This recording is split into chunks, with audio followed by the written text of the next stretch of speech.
रही ट्रीटमेंट की बात, अगर डिसफंक्शन हो रहा है और उसकी वजह से अचीवमेंट लाइफ में नहीं आ पा रही है, सिम्टम्स हैं, ड्यूरेशन है। अब एडीएचडी केस में तो सिम्टम्स पहले वाले क्राइटेरिया में क्या होता था, 7 ईयर से पहले होने चाहिए थे। अब जो करंट क्लासिफिकेशन है वो 12 ईयर्स से पहले बोलती है। क्यों? क्योंकि पेरेंट्स को नहीं पता लगा इसको एडीएचडी है, और बच्चे को 7 साल से पहले की हमें कितनी ही अपनी मेमोरीज याद है।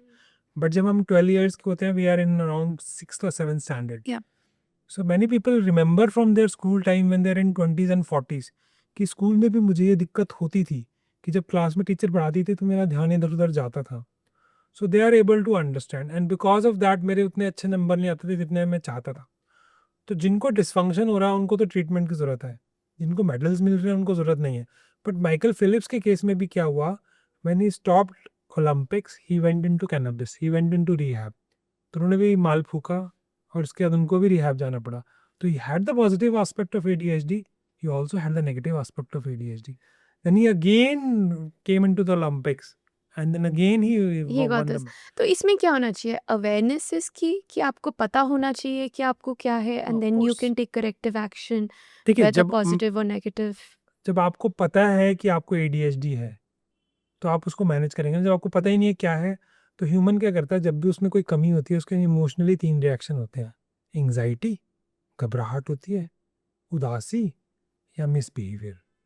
इंटरेस्टिंग। तो जिनको बच्चे हों या बड़े, जब हमारे मन की नहीं होती, या तो हमें घबराहट होती है, या हम उदास हो जाते हैं, या हमें दिल करता है हम सामने वाले का मुंह तोड़ दें। सेम एडीएचडी के साथ भी होता है या बाकी लोगों के साथ भी होता है। व्हेन यू डोंट द देखो, अब एडीएचडी के बच्चे के साथ क्या प्रॉब्लम आ रही है, उसके घर वाले कह रहे हैं तो बदतमीज़ है, टीचर कह रही है तो बदतमीज़ है, और पढ़ने की कोशिश कर रहा है, उसके नंबर नहीं आ रहे। अब जो सुपर इंटेलिजेंट है और ये सब है, वो तो नंबर भी ला रहा है, सब कुछ कर रहा है, वो एक अलग बात है। But that will be very fine percentage. उसकी वजह से उसको कहीं से खुशी ही नहीं मिल रही। Either will become under confident, depressed, और ही विल बी बदतमीज type, but actually he is having ADHD. अगर हम बात कर रहे थे, मैं आउट ऑफ ट्रैक चला गया, आप बोल रहे थे, आप कुछ पूछा था, सॉरी मैं भूल गया। मेडिसिन के बारे में नहीं, आपने क्या बोला था, चैनल माइंडफुलनेस। हाँ जी, हाँ, माइंडफुलनेस। अगर मेडिसिन, एक तो ट्रीटमेंट मेडिसिन से होता है फॉर श्योर, और हमारी बुक में लिखा हुआ है treatment of choice is stimulants which is methylphenidate और other amphetamine drugs. Second is atomoxetine which is not that effective, the effectiveness of methylphenidate, जबकि it is a schedule X drug. Schedule X drug का मतलब है it is written only by psychiatrist in case of ADHD, और अगर कोई developmental paediatrician है, he can write, normal doctor can not write. So it is a banned kind of a thing, not easily available. You have to make 3 prescriptions, one copy with the patient, one with the chemist, one with the doctor. And stimulants, cocaine is also a stimulant. तो लोग तो सुन के डर जाएंगे। Interestingly जिनको ADHD होता है उनको एडिक्शन नहीं होता, बट अगर नॉर्मल लोग उसको लेंगे तो एडिक्शन होगा। I have been a teacher for 12 years for NEET PG students जो एंट्रेंस की तैयारी कर रहे होते थे। राइट। कई बार वो बच्चे मेरे पास आते थे कि सर वो वाली दवाई दे दो, हम ज़्यादा पढ़ना चाहते हैं। तो I never use to big game. The reason is, आपको जान के हैरानी होगी, मुंबई में जो 26/11 हुआ था उसमें टेररिस्ट ने एम्फीटामिन्स लिए थे ताकि वो सोएं कम, उनको भूख कम लगे और वो अलर्ट रहे। जब पायलट्स जाते हैं वॉर में तो उनके पास भी एम्फीटामिन्स होते हैं ताकि वो, अगर वो एनिमी टेरिटरी में गिर जाएं तो उनको भूख ना लगे, वो रात को सोए ना, वो भाग के वापस आ जाए।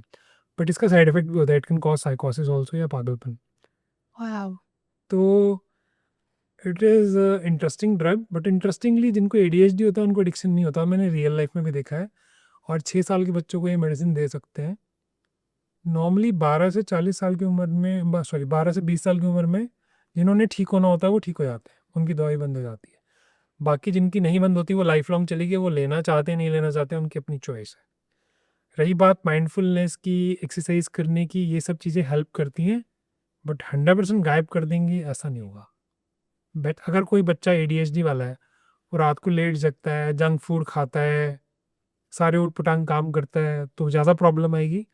बट अगर वो टाइम पे सो जाता है, एक्सरसाइज करता है, स्पोर्ट्स करता है, मैंने अपने एक फ्रेंड के भाई का बेटा देखा था, he is in lot of physical activity, तो उसमें काफ़ी चेंज आया। तो the negative aspects of this will probably be negated, या जो उसकी आपकी एक्सेस एनर्जी है दैट गेट्स मैं ये यूज्ड कहना चाहता हूँ कि कोई भी जो माइंडफुलनेस करेगा, कोई भी जो मेडिटेशन करेगा, उन सबको फ़ायदा होगा। But can that be the only only cure? Treatment no. That is the not answer is big no, the answer is no big no. कि इट उसका विल रीज़न हेल्प ये है कि यू जो बट एडीएचडी वाला होगा, मेजॉरिटी ऑफ द टाइम वो मेडिटेट कर ही नहीं पाएगा। जब वो क्लास में कंसंट्रेट नहीं कर पा रहा, ऑफिस की इंपॉर्टेंट मीटिंग में कंसंट्रेट नहीं कर पा रहा, दो दोस्त जब आपस में बात कर रहे हैं उस पर ध्यान नहीं दे पा रहा, इसलिए उसकी फ्रेंडशिप्स नहीं बन पा रही, तो मेडिटेट कैसे करेगा? अगर उसको माइल्ड एडीएचडी है तो शायद कर लेगा, बट अगर मॉडरेट टू सिवियर है तो नहीं कर पाएगा।